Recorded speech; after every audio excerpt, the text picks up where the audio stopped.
Hey guys, what's going on? It's Zach here. I'm back to record a reaction to the new Escapee video, so yeah, let's get to it.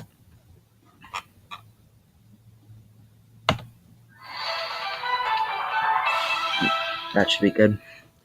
Yeah. So, to begin this tale, we go back to the long way day of Disney in the 80s, that is. And these two guys, John Musker and Ron Clements. Maybe you've heard of them. They directed these movies. These are good movies. Well, the camp's still a little divided about this one, but the characters are good, I guess. You see, these two guys had a vision. The vision on paper might have included pseudo-emo-looking 15-year-olds and a lot of steampunk stuff, like a lot, but my god, were they gonna make this fucking movie. It was a passion project, and they pitched it. They sure did. But this guy, the head of the Disney company, was like, I don't care about your emo gay pirate movie. But after the surprise success of Little Mermaid, they tried again. And then they made Aladdin. And after Aladdin, which made like a shit ton of money, thanks Robin Williams, I love you, they tried yet again. And then they made Hercules, which has some fans, and I like it. Look at Meg, she's so sassy. I don't think your Pinto likes me very much. God, taken out of context. I even told her voice actress, Susan Egan, so. Never done anything with the ponies. So after that, well, it made money and got an awkward high school television show where they have no budget and crossed over with other things. But I'm pretty sure Aladdin and Hercules are similar age because I saw them in the House of Mouse. But what's continuity? Regardless, Clement Musker, after the demonic success of Hercules, was greenlit or allowed to start making Treasure Planet.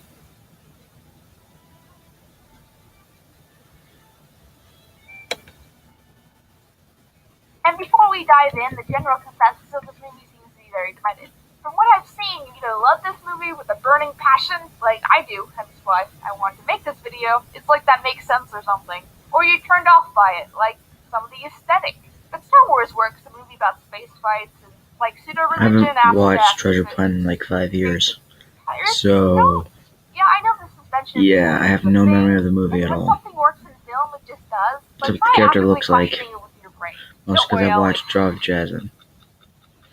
Doesn't he have a picture of him on the wall? I remember that joke. Otherwise, I don't know anything about this movie. Did you actually aim? No, actually, I did.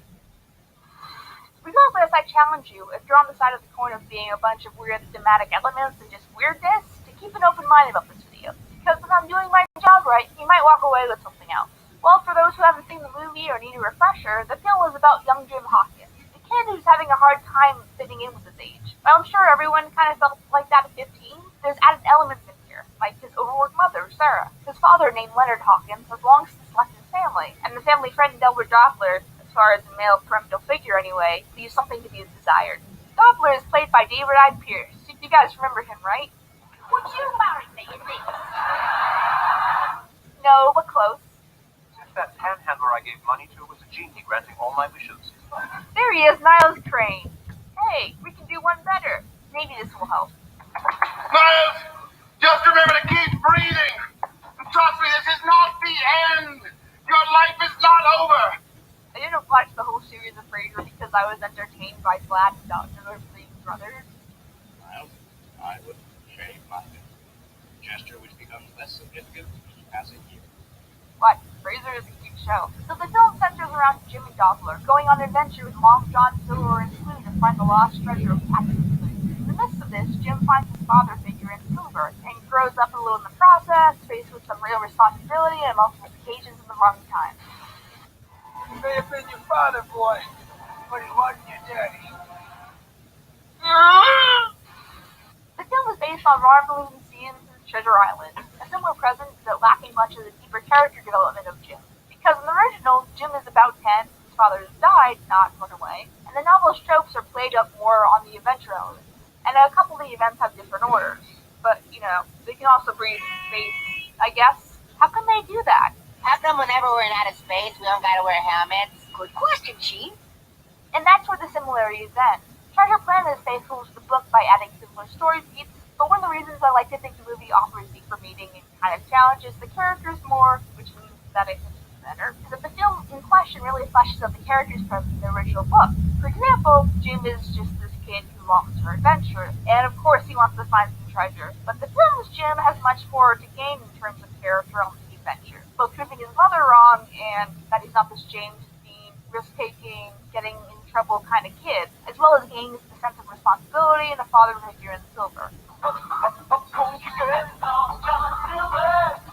Long John the Silver is again much more fleshed out here. Instead of just wanting to be rich from the treasure and, Money. it's said it's Silver's dream to get a hold of this treasure, not so much for the riches, but in order to obtain it. In the original, he downright just betrays Jim. Planet Silver has much more contradicting motives and ends up fulfilling that father figure slot by going along with Jim, to the point of sacrificing his own dream, which is what implies to, cost all those lost limbs to save Jim.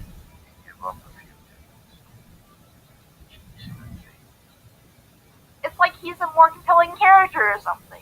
Other cast members have some interesting twists. Ben, who's kind of the weakest part of the movie, is also still interesting. It's like they wanted to get Robin Williams, but he was still pissed off at Disney for another thing, and they just got this other guy instead.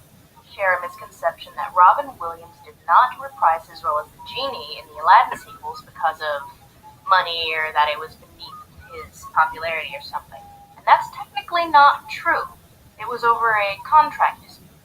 In the book, he's just this drunk guy on the island, but now he's turned into a semi-functioning robot on the island, and look at that, he has a point in the plot. Cool. Captain Amelia is, well, first a female now, with a stern personality, and a cat thing. Insert your furry jokes here, or like other stuff. Even characters like Captain Flint himself are given more depth post-mortem. He doesn't really have much to do in the original book besides setting up the plot, obviously, but here he rigs the fucking treasure to explode because no one else can have it. Who does that? Again, that's saying something, but just how greedy and selfish he is. Take that, Scrooge. Fantastic. What really makes this movie shine is just how much heart is put into the story, especially Jim and Silver's relationship. Jim, despite his devil-may-care attitude, is just looking for some guidance in a way that he can have faith in himself again. This is kind of made clear by this speech. I know that I keep messing everything up. And I know I should let you down. This is my chance to make it up to you. I think it's right. Here Jim is, showing that he's more than just a character that will just do stupid stuff and damn the consequences. He's ready to start owning up to his responsibility, and he's ready to be shaped into adult. Good job, movie. Good job. But obviously, I'd really miss the point if I didn't mention this scene, which kind of builds on the previously mentioned point, and not that Jim cares, he just wants to prove he can be good. I screwed up. I mean, for 2 seconds, I thought that maybe I could do something right. But, I just... Forget it. Forget it. And that's what makes Jim so relatable. How many of you were searching for meaning when you were around Jim's age? Maybe there was some tragedy. Maybe that event made you question who you are. Speaking of other adaptations that would be banned from the internet if I didn't mention the other great version of Treasure Island, Muppets Treasure Island is definitely a different take on the source material, and if I didn't say it was a fun time, I'd be lying. For the true Pirates atmosphere that predated Disney's bigger attempts in a couple of years, Tim Curry's fun performance, yes indeed, that Tim Curry, I see you shiver with air of anticipation. What? Okay. the implied Never sexual seen experience Or between that man I've not seen that. I've not seen Muppet Treasure Island either.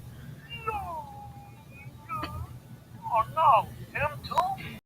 For real, this is a good movie. But what makes it comical, Treasure Planet... I've seen Treasure Planet, though, dramatic tension, 5 years arguably ago. Makes for a better standalone film. That's for the most I part. think Muppets Meet the version Robins full is a of better parody movie, films, but it's suffice to say the themes of Treasure Planet are better Here's for be my remake of opinion. film.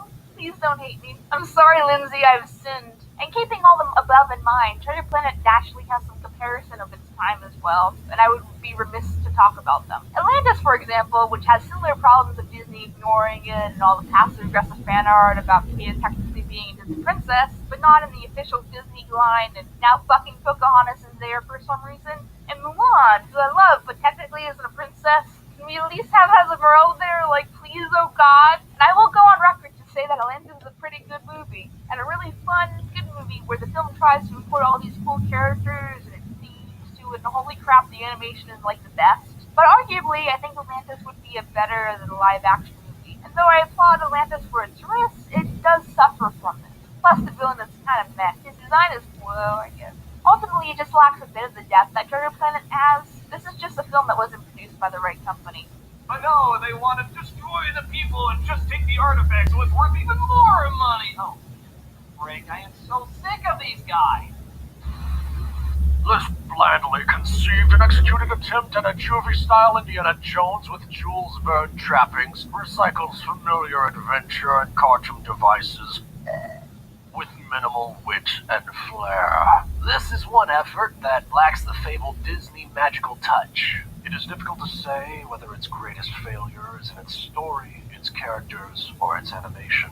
It's so oppressively tedious at times that you almost wish the cast would break into a chorus of Under the Sea. Has the distinct feel of too many galley cokes. They make it whiskey and Lawrence.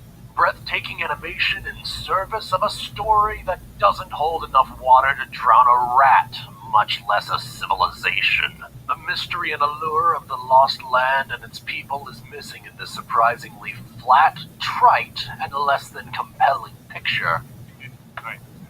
Atlantis proves that if you want to tell a story, you need a story.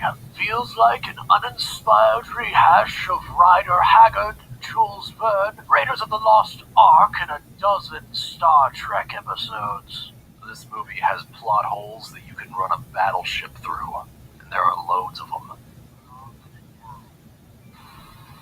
The other big contender being kind of a Don Bluth attempt to do something similar to Atlantis, but being a hot mess of confusion like, is that Dimitri? He has a very similar character model as Dimitri. Are you sure that's not Dimitri? And Nathan Lane is there? Yes. But the characters are even more bland. The plot's just like fucking confusing, and basic things like voice acting leave something to be desired. This guy doesn't sound like he cares about the movie he's in. It just makes me sad. Nathan Lane kinda cares, and the animation's pretty. Why was this just so lacking? It continually crashes and burns on its own banality. There is no excuse for the badness of Titan. One of those children's movies that is made for especially dear boys and girls. As in every film John Bluth has ever made, Titan sets up expectations for dramatic payoffs that never come. So does that make the plot tiny better? Well, I must ugh. And if you need any proof of Treasure Planet's lasting impact, something that got my attention is a similar analysis that I've been kind of paraphrasing this whole review. Analysis that got, wait a minute, 1 million views for a small channel defending the movie? You know how hard that is to do? I still haven't gotten 1 million hits on anything of this writing, not that I care or anything. I recommend watching it if you haven't seen it. It goes more into what thematically the film did as a way to deviate from the norm. We'll make fans out of you skeptics yet. And I think at the last point of mention, See if it's on Netflix. If it's not, I'm probably not ever gonna watch Treasure Planet again. Hey, if Muppet Treasure Island, On hindsight, we see a positive whatever it's aspect called, of is the on film, Netflix. like Go the watch that. Academy Award There's Tim nomination Curry. and a pretty warm critical response. What happened from what I can tell is a mixture of things. First, an overcrowded market, with all these movies coming out, like really, in the span of like weeks of each other. Bad form, bad form. This is a lesson they did learn to correct with The Princess of the Frog, which they ended up bumping up its release date to help limit the competition. Secondly, and similarly with Atlantis, except more of a fabricated problem in its case, Disney tried to play it up with this hip new movie about how it's not a Tony Hawk movie, but future Tony Hawk skater, and it's like totally radio. Also, way to give away a character that comes into the third act, movie, trailer. We are so out of here! I lost my mind. Or it was just kind of vague about what it was.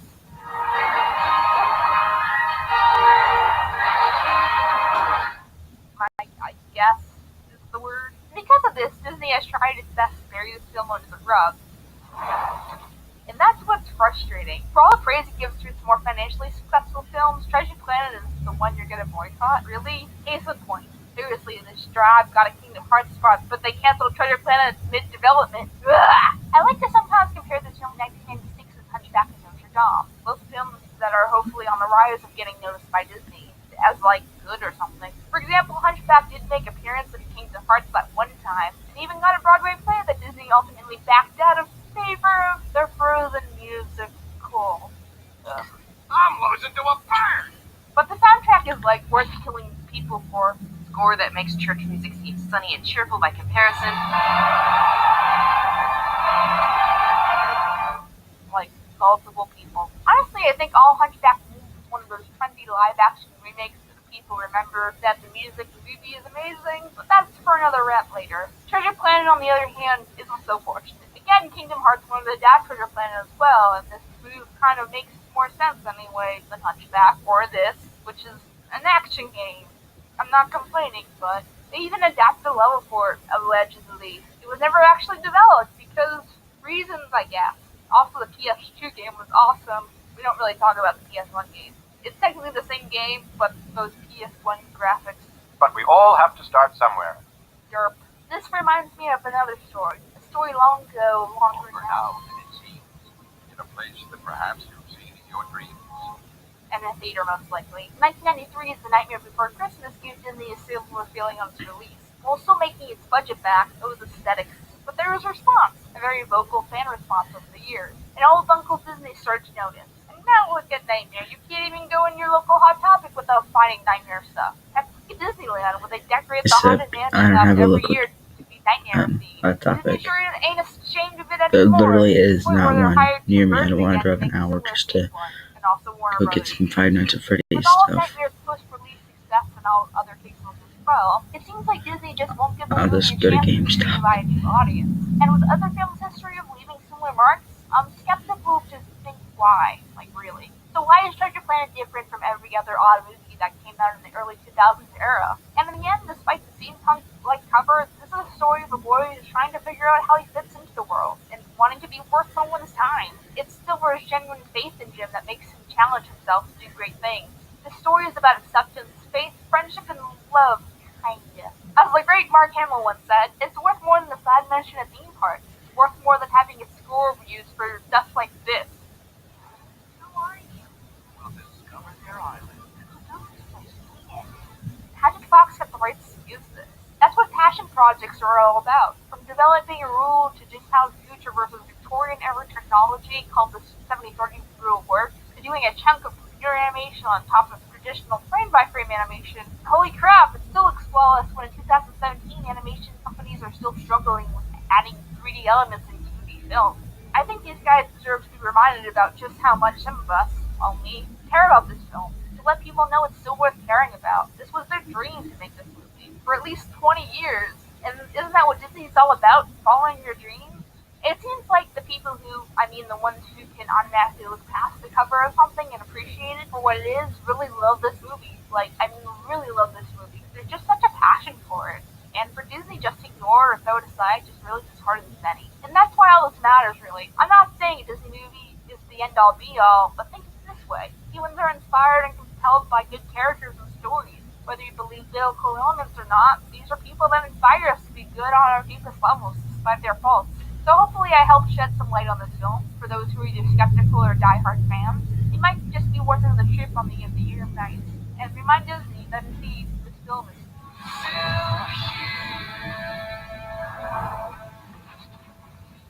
Thanks for watching, everyone. If you liked this video, please make sure to subscribe and comment and share to everyone that you ever know ever. And I'll start making some more Disney analysis videos. I have social media just about everywhere. If you're new, if you're old, if you're just chilling, whatever. And thanks for watching. Peace, yo. That's good. I liked it. Yeah, I'll link KP's stuff in the description. And also link the original video. So, yeah. I've not seen Treasure Planet in like 5 years, so I barely know anything about it. So, yeah. Well, that's gonna be it for me. But, yeah. Okay. See you guys, and don't forget to subscribe to KP. See you guys.